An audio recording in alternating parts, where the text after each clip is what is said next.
In the early 20th century, there were many mountain peaks still waiting to be conquered.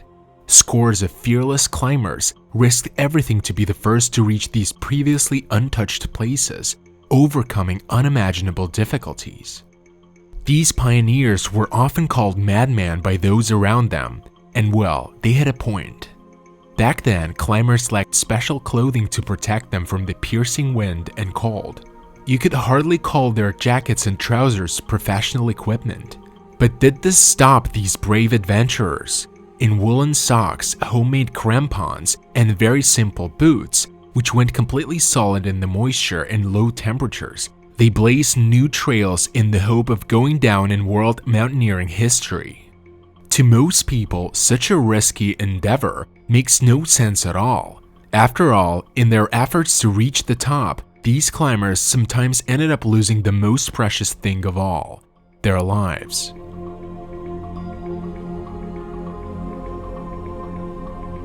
This is what happened to Toni Kurz's group.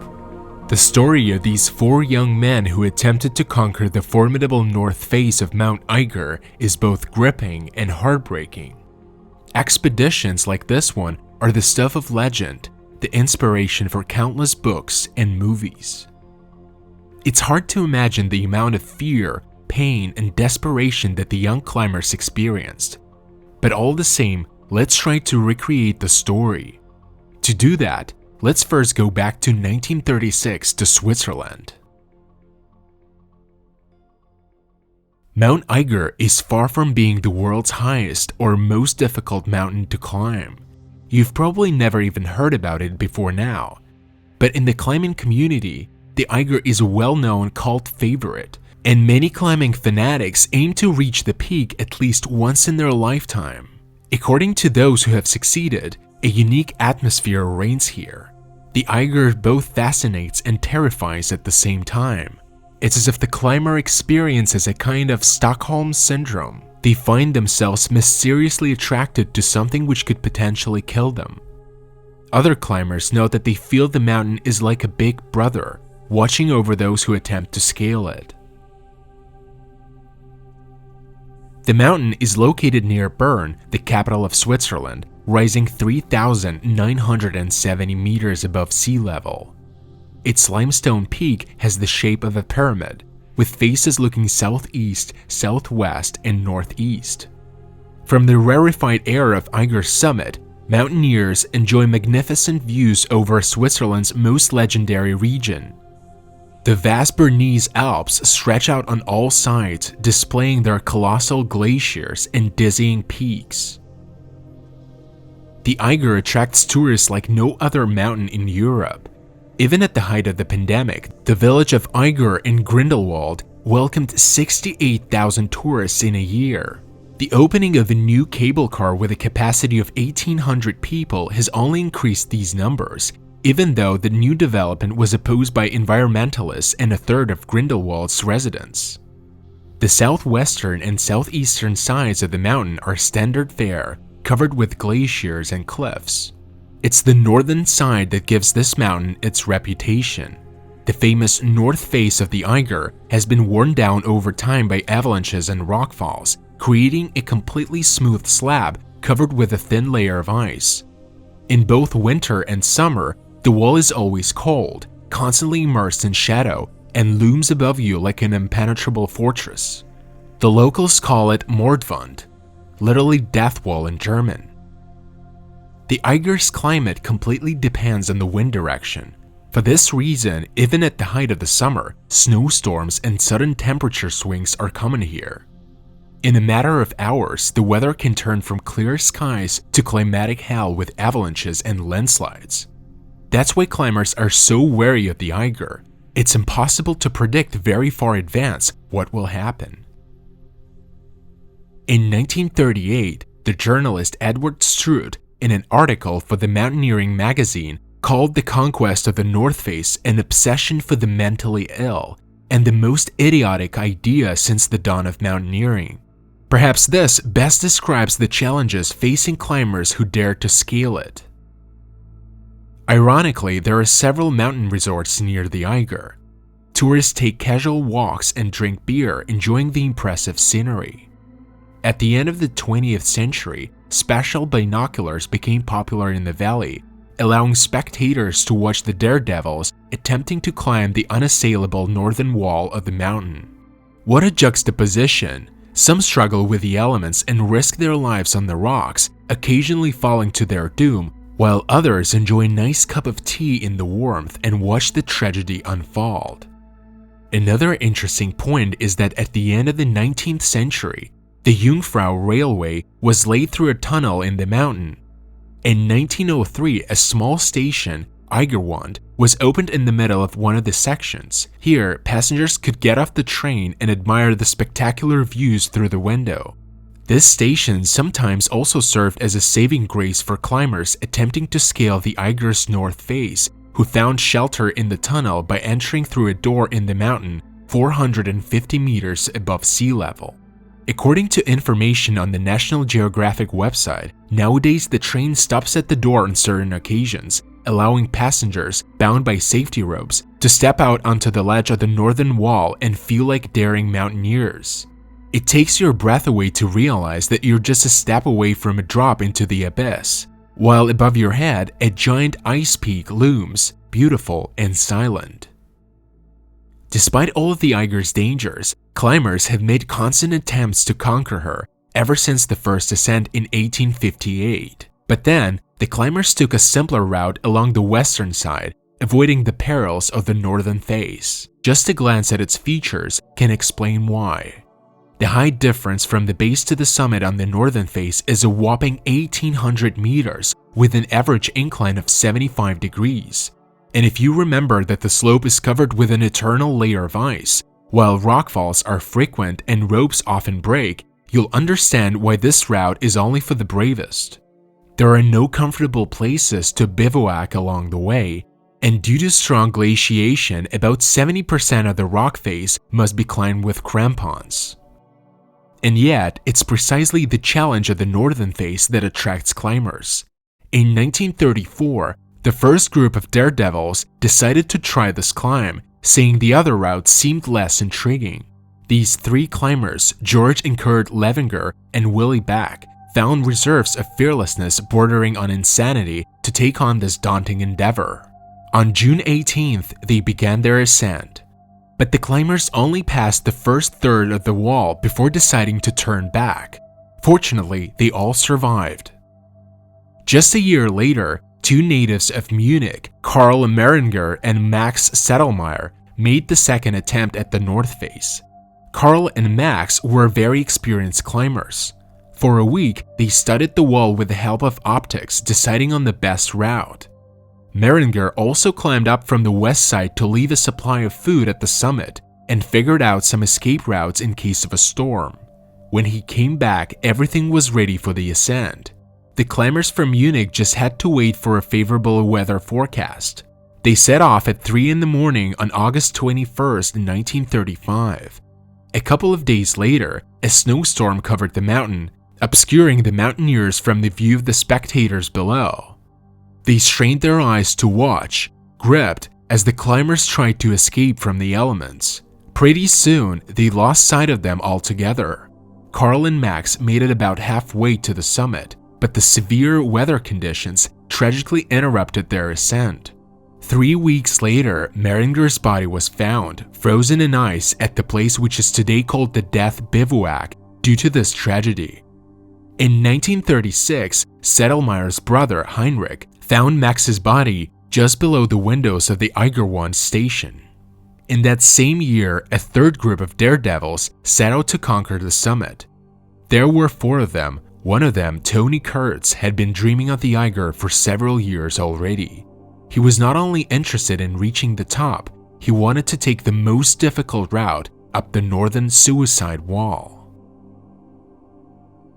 Toni was born in the Bavarian town of Berchtesgaden in 1913, and in 1936 he served in the army there. By then, Hitler was already in power. Toni's hometown is famous for its mountains, so it's no wonder he started hiking at an early age and continued to get better at it over the years. He and his friend Andreas Hinterstoisser had climbed all the peaks in Bavaria and dreamed of new exciting challenges. Kurz and Hinterstoisser were young, and the prospect of gaining fame as the first conquerors of the Eiger's north face was incredibly tempting. Their names would be written forever in the history of world mountaineering. Well, it turns out they would be written there, but on its darkest pages. Who were the other group members? Basically just casual acquaintances. Toni and Andreas rode to the town of Kleine Scheidegg at the foot of the Eiger on bicycles. Here, they met Eddie Reiner and Willi Engerer, two other climbers. In conversation, they discovered that these other two young climbers were also planning to scale the Eiger up the very same route. The four young men decided to join forces. Willi Engerer was the oldest. He turned 27 in 1936. Eddie Reiner, his companion, was considered the most experienced mountaineer. Toni Kurz was only 23 years old at the time of the ascent, but he was already a certified mountain guide. Andreas Hinterstoisser turned out to be the best climber of the four. He could literally hold on to any stone ledge. Together, they decided to take the risk and climb the Eiger's devilish wall at the height of the summer. The group started the ascent on July 20th. Their dangerous little expedition immediately caused a sensation among the locals. Journalists and tourists gathered to watch the young man through binoculars. Most of onlookers thought that the group were completely mad, but they couldn't take their eyes away. Some families with children even came to have a picnic and watch the slow-moving mountaineers. The young daredevils would be climbing for several days, so it would be a lengthy spectacle as well as a gripping one. The year before, during the Munich climbers' ascent, the snowstorm hit the mountain and spoiled the show. The onlookers were upset. Were they concerned for the fate of the climbers, or were they just annoyed that they couldn't watch the events unfold? Who can say? In any case, neither a gripping spectacle nor a triumphant finish was witnessed by anyone. Here's what awaited Kurz and his friends on the route up the northern slope of the Eiger. At the start, the climbers would have to clamber over a series of crevices and rocky ledges. Then, they would find themselves at the foot of the Red Rock, a 300-meter-high sheer cliff face. Going round it, the climbers would arrive at the first of the two ice fields. Here, the climb gets steep. This leads to the White Spider, another landmark on the way to the top. If an unfortunate climber fell from there, they would plummet down 1.5 kilometers with nothing to hold on to. At first, Kurz and his comrades made quick progress, covering 400 meters on their first morning. But then they arrived at the sheer, smooth wall of stone and had to slow down. They made their way through the ice fields in the center of the climb, and then rounded the Red Rock, only to stumble upon a dangerous area, smoothly polished by nature. This section of the way was a mere 5 meters or 16 feet in length, and yet it seemed insurmountable to the group. Moreover, falling into the valley from here would be certain death. As the best climber, Hinterstoisser had the honor of flaying the rope through this section. He drove his piton into the rock as high as he could and passed the rope through. Andreas could then rappel diagonally down the smooth rock while his companions held the rope. Slowly, he drove one piton and then another into the rock. If he slipped, he would remain suspended in the air by the rope, a very wise maneuver. This section of the route is still in use today and has even been named after Hinterstoisser, so he succeeded in tying his name to Mount Eiger. But back to the route. Climbing sideways step by step across the sheer cliff is so dangerous that even now, climbers leave a rope here, but Hinterstoisser was one of the first to do so. Ahead of him lay only the unknown. He had no idea how difficult the route would be or the obstacles he would have to overcome. Having crossed this section, the group took the rope with them, thinking they would need it later. In another version, the group were communicating poorly under the pressure of the situation, so they took the rope by accident. In any case, the young man didn't realize that by taking the rope with them, they were making a fatal mistake. Intoxicated by their success so far, The four comrades paused to gaze up at the Eiger summit, waiting above them. It seemed to be only a matter of time before they would be breathing the fine air at the top, taking in the magnificent views. At 900 meters or 3,000 feet, halfway up the northern wall, the landscape changes. A huge ice field spread out before the climbers, which they had to traverse. The field was highly unstable. The ice melted here in the evening, releasing rocks which flew down the cliff at great speed. Kurtz's group did not have helmets, which could have protected them from the rocks. On their heads, they had only woolen hats. The man tried to cover the field of 90 meters or 300 feet as quickly as possible, but unfortunately, one of the flying rocks hit Willie Eiger directly in the head. Who knows whether the man understood then that this blow could be fatal, that it could bring dire consequences to them all? Probably not. They didn't want to go back. Indeed, the group had already come over halfway. Before making a final decision to continue their ascent or return to safety with their wounded friend, they agreed to set up camp for the night and chose a ledge for that purpose. The group spent the night on the ice field and at 7 o'clock the next morning decided to continue climbing. The second day of their ascent began. A few hours later, the man arrived at the next, much larger ice field, at least 550 meters wide. The climbers were convinced that from here, the peak was within easy reach and plunged forward. The second ice field is a dangerous open space, which Toni and Andreas understood must be crossed as quickly as possible, but the wounded Willie couldn't keep up with them as he had before. There were still another 2.5 kilometers or 1.5 miles counting all the traverses and crossings to reach the summit. But Willie was moving more and more slowly. The climbers expected to cross the second field in 5 or 6 hours. They were still struggling through its icy expanses. They decided to postpone the summit, although they probably understood how a further delay on the mountain could turn out. By nightfall, they set up a second camp, this time at the Death Bivouac, the same place that Meringer and Sedlmayr had died just a year earlier. Did Kurtz and his companions realize where they were, or did they suppress the thought trying to prevent the ghosts of the dead climbers from haunting their exhausted brains? Kurtz must have been thinking about what to do with Willie. What if I send Eiger and Rainer down and reach the peak myself with Andreas? Was he really so heartless to deal with his comrade in this way and take the glory himself? He stayed up with these anxious thoughts until dawn broke. On the morning of the third day, the spectators in the valley below noticed some strange behavior in the climbers.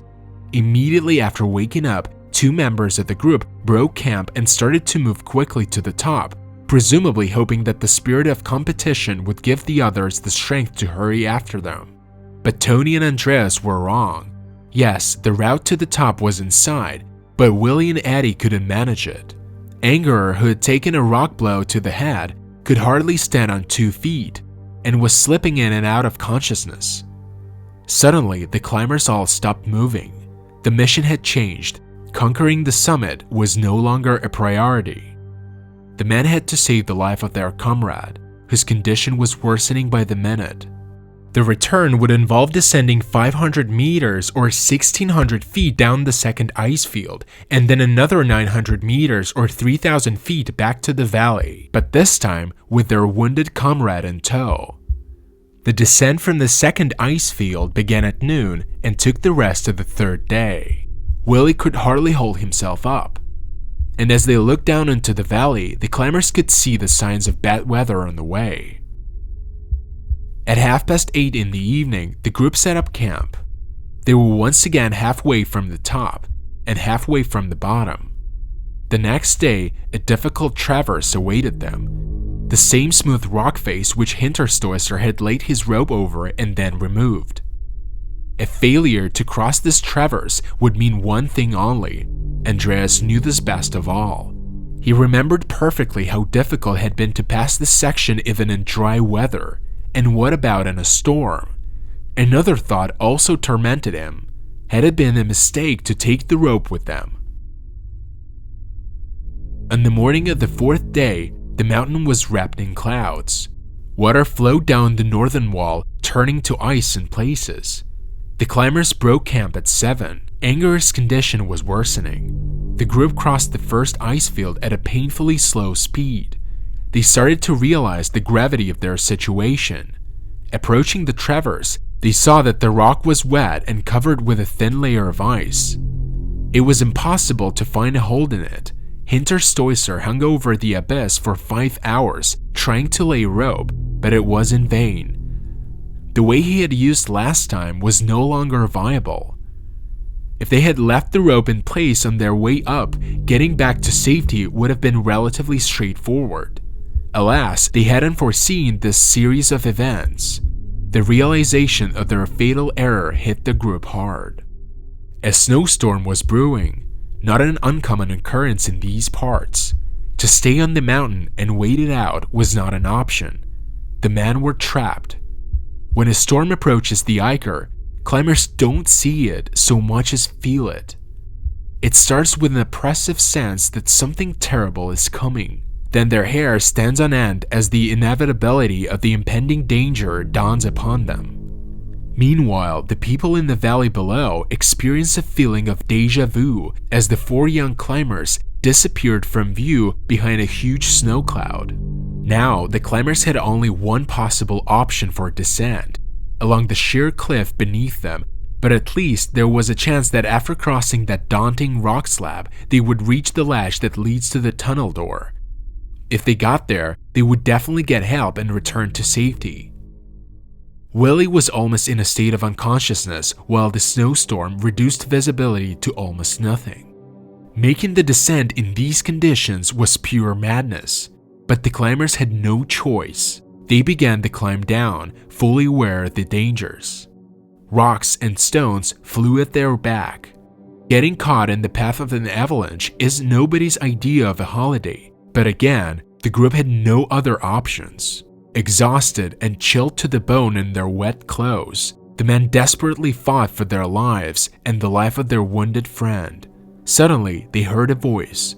They froze and looked at each other, each probably thinking that they had gone mad, but the voice continued to call to them. Was it a guardian angel, or perhaps the devil himself? No, it was the station master. He had noticed the climbers clinging onto the rock and asked if they needed help. He was shouting through that very same door of salvation carved into the rock. The climbers' spirits improved. If the caretaker was so close, then they had a chance. Very soon, when everything is over, they would be drinking tea comfortably in the tunnel, talking about their adventures. They told the station master that everything was fine and that they didn't need any help. For some reason, they did not mention that they were carrying a wounded man, that their clothes and boots were completely soaked, and that their strength was waning. Emboldened by new hope, the arrogant young men continued their descent. Only a couple of hours of climbing, and they would be in the tunnel. They would pay the highest price for their overconfidence. It was literally a case of pride before a fall. In the mountains, just a single wrong step separates a climber from catastrophe, even if the conditions are ideal. At 2 in the afternoon, when the men were only 60 meters from their cherished door, Hinterstoicer unhooked from the rest of the group. He had the task of preparing everything for the final descent. As he drove his piton into the rock, he suddenly froze. From somewhere up above him, he heard a terrifying sound, like the roar of a mighty dragon. He looked up to see a huge cloud of snow, ice, and rocks flying down at him. It was probably the last thing he saw. A massive avalanche hit Kurz and his comrades like a tsunami, instantly flinging Hinterstoicer 600 meters down to his fate. Meanwhile, Kurz and Eiger fell into a crevasse, and Reiner was pulled up sharply by their weight and pinned to the piton. The rope began to tighten around his waist, pressing on his diaphragm. Within 10 minutes, Eddie Reiner suffocated. Suspended over the abyss, Toni tried shouting to Willie, but Eiger had fallen, hit a rock, and died. Dangling on the rope between his 2 dead friends, Kurz was all alone. After some time, the station master again called out to ask if the climbers needed anything. This time, only one voice answered, begging for help. The station master immediately contacted the mountain guides in the valley, and a rescue party set out to rescue Toni Kurz. An hour later, the party came through the tunnel and arrived at the door which Toni's group had been heading towards. They believed that if they moved along the ledge, at some point they would find themselves somewhere under Kurz. 200 meters from the door, they could already hear his screams, but they couldn't see him. To get up there, they would have to climb up the vertical overhanging ledges, buffeted by the storm winds. Toni persuaded them that there was no way to reach him from below. They also realized that going to rescue him and bring him back in such weather conditions was a deadly risk. Plus, night was already falling. They had no choice but to ask him to hold out until the morning. They knew full well that there was little chance the young man would make it until dawn, but all the same, they asked him to hold on, just make it through the night. What's the use of reassuring someone in such a situation? A logical question, but without a logical answer. The rescuers had to leave Toni dangling, listening to his heartbreaking cries as they made their way back down to the valley. It must have been hard. The young climber, aware that his end was nigh, begged not to be left alone. He had never asked anyone for help before, and now he was screaming like a lost child. But the only one there to listen was the storm, while his rescuers could do nothing. Frost is an insidious enemy. It climbs under their skin, reaching its icy tentacles deep into the body and slowly shutting everything down organ by organ. The victim becomes unbearably sleepy, but sleep means certain death.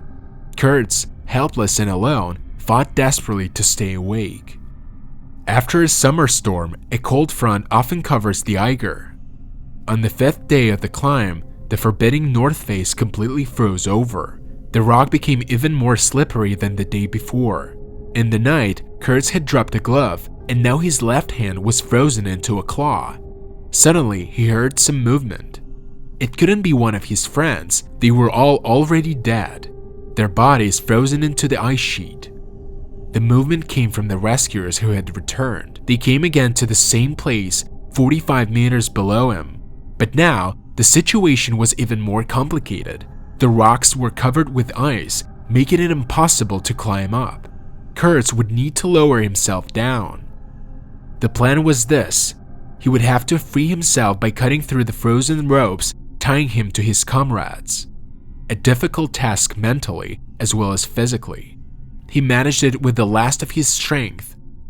He needed 45 meters or 150 feet of rope to descend, but the pieces he ended up with from cutting his own rope were too short. He took off his glove and tried to unwind the 3-strand rope that had been laid down before the avalanche. It took 5 hours. As a result, he had a thin thread which he lowered down to the rescuers, hoping they would tie a normal long rope to it with hooks. But the ropes they had were too short as well, so they tied 2 together and sent them back to Kurz. It was up to him to attach the new rope and make the descent. By the evening of the 5th day, he finally started to come down. He passed the rope through the carabiner because he knew that with frostbitten hands and with almost no strength left in his body, he would hardly be able to maintain control over the procedure. At some point, the rescuers saw his legs appearing from behind the rock. He was close, but within 15 meters of the ledge, he stopped moving. The rescuers froze, holding their breath. They didn't understand why he was hesitating. They worried that he had lost consciousness and couldn't move any further. But no, he was still present. He was just struggling to pass a large knot of rope through the carabiner. He was just a few meters from the ledge, suspended in midair. If he could just get down to their level, the rescuers could lasso him and bring him to safety, but he was still too high. He realized that he was doomed, all because of this unfortunate knot.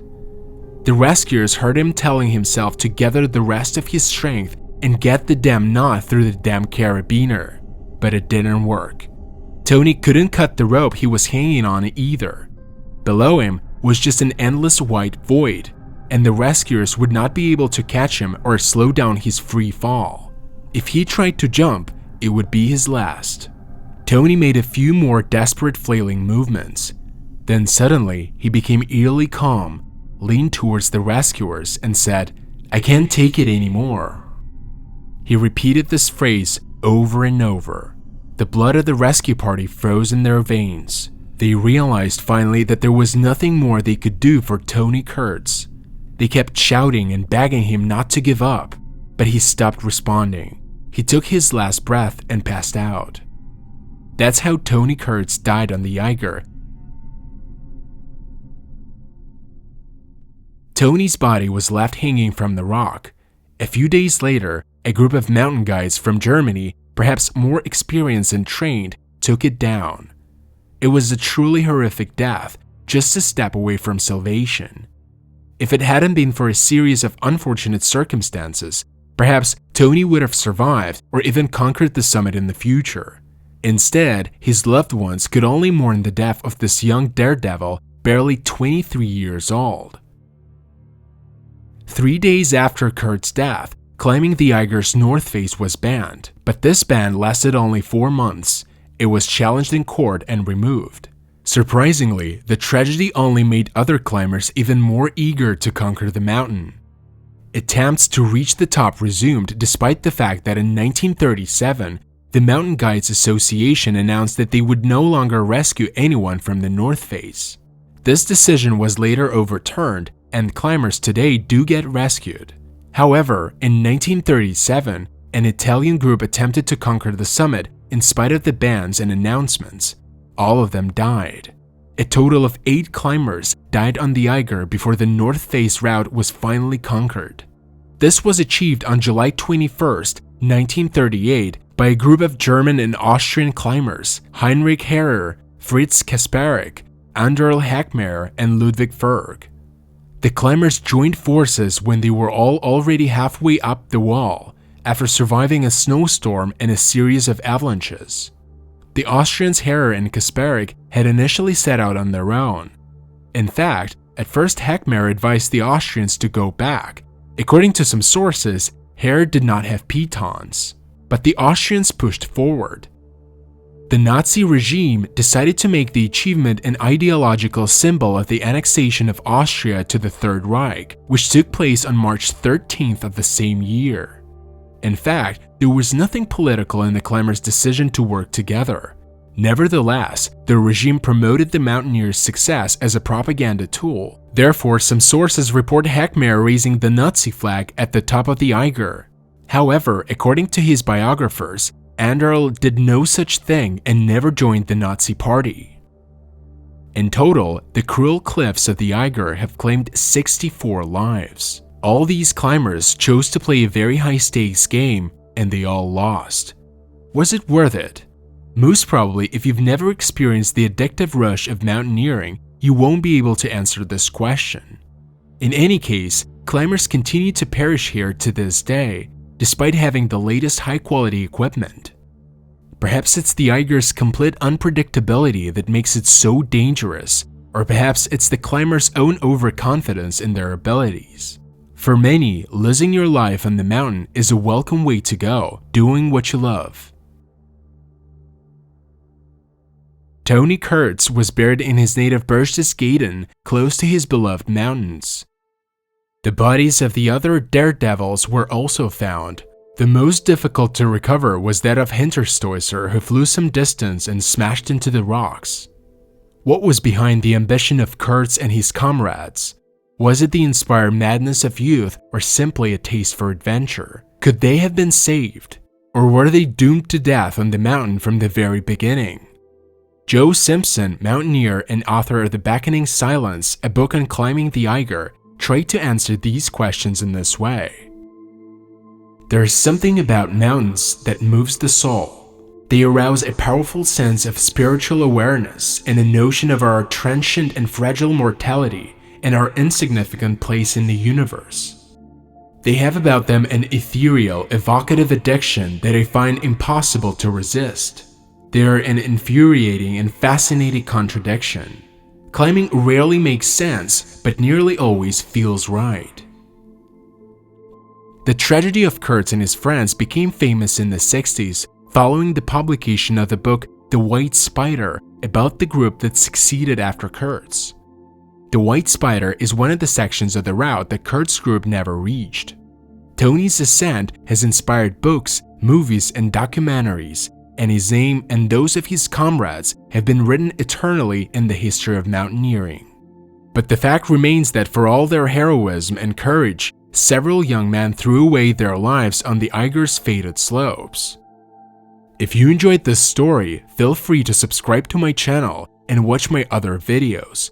Please share your thoughts in the comments below, and as always, stay safe.